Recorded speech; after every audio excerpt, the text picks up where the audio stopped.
Cik Beda, aku tengok hari-hari duk minum air kopi tu. Beli mana?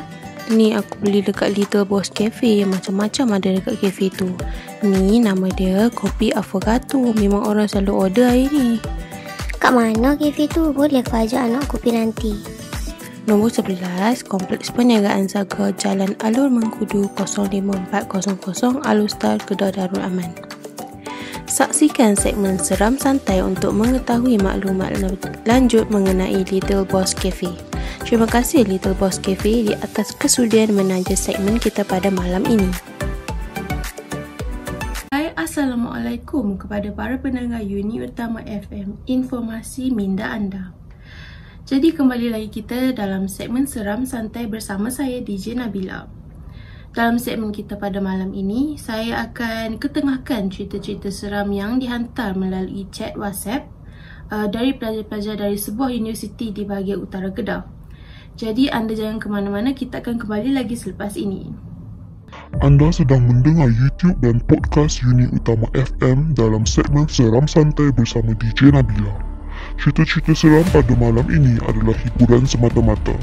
Cerita seram ini adalah perkongsian dari peminat cerita seram. Biar cerita-cerita ini menjadi teladan dan yang syirik kita hindarkan. Baiklah, kisah yang pertama ini dihantar oleh seorang pelajar tahun 2 Universiti Utara Malaysia UUM. Assalamualaikum Nabila. Waalaikumsalam. Saya Idina, pelajar UUM. Ini saya gunakan nama rekaan. Kisahnya bermula apabila saya dan 5 orang rakan sedang melakukan perbincangan di perpustakaan. Macam biasa, perpustakaan penuh dengan pelajar-pelajar walaupun sudah jam 2 atau 3 pagi. Kami adakan perbincangan di perpustakaan sehingga jam 5.45 pagi. Lama ya korang? Setelah selesai perbincangan kumpulan, kami bergerak pulang melalui laluan berbumbung di V-Mall. Sampai sahaja di V-Mall, saya dan 4 orang rakan berpecah kerana saya tinggal di laluan B manakala rakan saya yang lain di laluan A. Nabila, saya rahsiakan ya, saya menetap di inapan siswa yang mana. Inapan siswa ni asrama lah, tempat tinggal kepada para pendengar yang tak familiar lagi dengan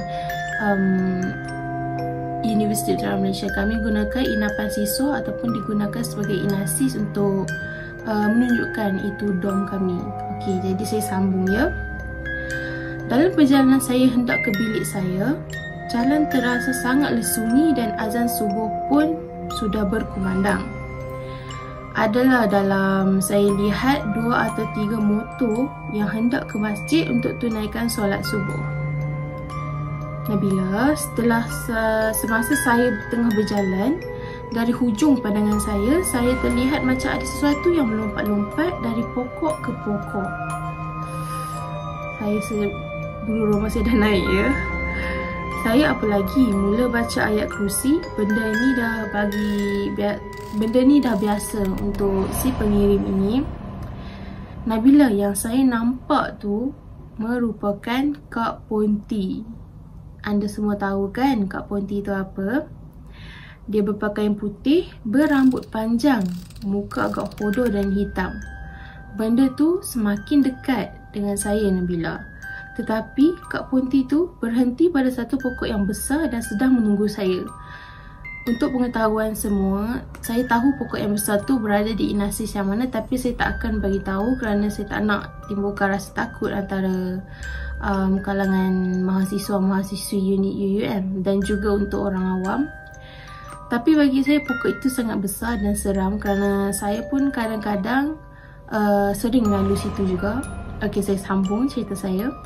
Benda tu tahu saya boleh nampak dia dan dia datang dekat dengan saya. Apa yang mengejutkan saya, benda tu Kak Ponti bercakap dengan saya yang dia mengatakan dia nak berkawan dengan saya. Agak seram ya. Benda tu cakap macam tu dekat saya tapi saya abaikan. Saya buat tak dengar. Jadi para pendengar Seram Santai, ini bukan pengakhirannya ya. Kak Ponti tu ikut saya sampai ke bilik. Sebelum saya sampai ke bilik, saya berada di bawah blok. Saya sempat berkata, Aku tahu kau pun ada hak untuk hidup, tetapi dunia kita berbeza. Setelah kejadian itu, saya terus ke tandas untuk mandi dan menunaikan solat subuh. Anda sedang mendengar YouTube dan podcast unit utama FM dalam segmen Seram Santai bersama DJ Nabila. Cerita-cerita seram pada malam ini adalah hiburan semata-mata. Cerita seram ini adalah perkongsian dari peminat cerita seram. Biar cerita-cerita ini menjadi teladan dan yang syirik kita hindarkan. Meremang ya bulu roma saya malam ini. Baiklah, sebelum kita teruskan dengan kisah seram seterusnya, saya ingin mengucapkan ribuan terima kasih kepada Little Boss Cafe kerana sudi untuk menaja segmen kita pada malam ini. Untuk pengetahuan semua, Little Boss Cafe merupakan sebuah kafe yang menjual pelbagai jenis pencuci mulut yang enak, antaranya kopi affogato, cendol dan aiskrim buatan sendiri. Aiskrim ni banyak sangat flavor dia, banyak tak terkata dan semuanya sangat sedap. Dan semua pencuci mulut ni sesuai untuk kita jamah semasa kita hendak menonton filem bersama ahli keluarga ataupun ketika anda sedang mendengar segmen Seram Santai ini. Okey, baiklah.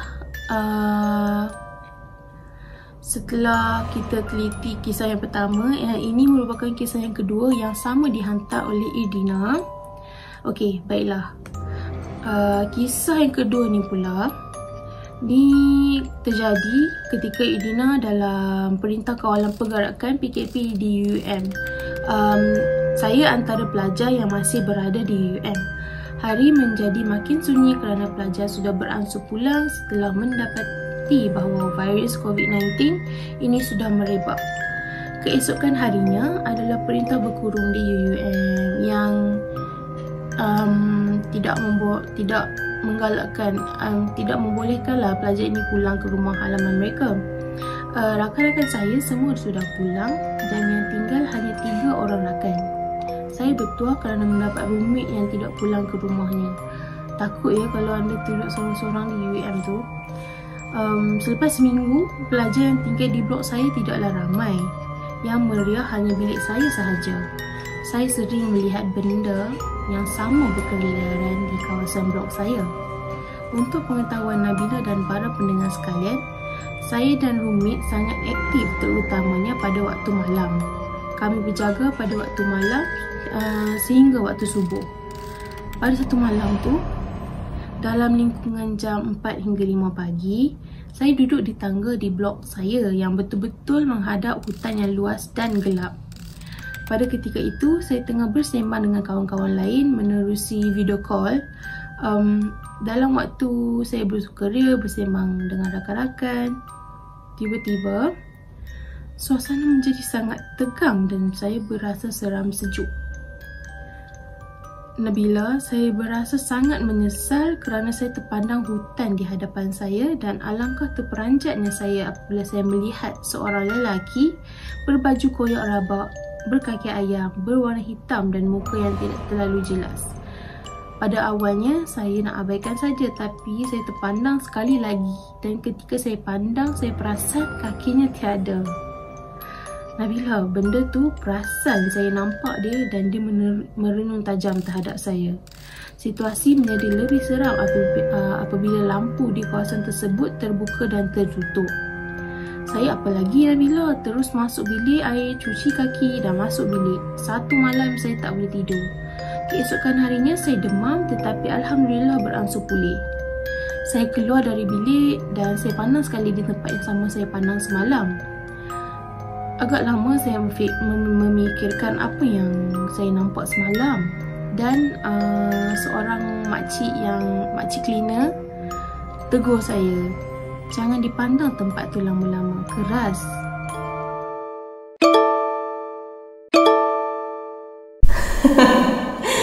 Dalam hodoh, pengecut, lembek. Kau berambuslah dari dunia ni. Kau ingat kesangat kawan dengan kau? Tolonglah. Apa kawan dengan kau pun sebab mak aku. Kau takkan mak aku tak inginlah ada kawan macam kau. Kau kena ingat tak ada siapa pun sukakan kau dalam dunia ni. Jadi, selama ni Kayla tak pernah suka aku. Selama ni semua tu hanya lakonan semata-mata.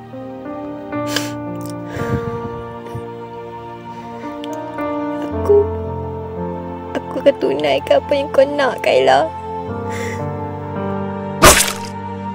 Buli cyber memberi kesan yang sangat serius kerana capaian pembulian ini lebih meluas di alam maya berbanding di alam nyata.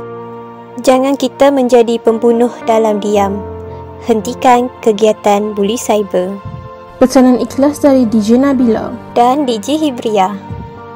Baiklah para pendengar Seram Santai, kita sudah pun berada pada penghujung segmen ini. Kedua-dua kisah itu merupakan daripada kawan saya sendiri yang saya rahsiakan identitinya. Saya nak ucapkan terima kasih kepada semua yang sudi mendengar kisah-kisah seram yang saya bacakan ini. Ia tidaklah terlalu seram, tetapi kita boleh jadikan ini hanya sebagai satu hiburan, dan apa-apa yang terjadi kita jadikan teladan. Jadi pesanan saya, tidak kira di mana anda berada, sentiasa amalkan membaca ayat-ayat suci Al-Quran dan doa pelindung diri. Saya juga ingin mengucapkan ribuan terima kasih sekali lagi kepada penaja kita iaitu Little Boss Cafe kerana sudi menaja kita pada malam ini. Sehingga kita berjumpa lagi. Assalamualaikum dan selamat malam. Oi Cik Beda, aku tengok hari-hari duk minum air kopi tu. Beli mana? Ni aku beli dekat Little Boss Cafe. Macam-macam ada dekat cafe tu. Ni nama dia Kopi Affogato. Memang orang selalu order hari ni. Kat mana kafe tu? Boleh ke ajak anak kopi nanti? Nombor 11, Kompleks Perniagaan Zaga, Jalan Alur Mengkudu 05400, Alustar, Kedah Darul Aman. Saksikan segmen Seram Santai untuk mengetahui maklumat lanjut mengenai Little Boss Cafe. Terima kasih Little Boss Cafe di atas kesudian menaja segmen kita pada malam ini.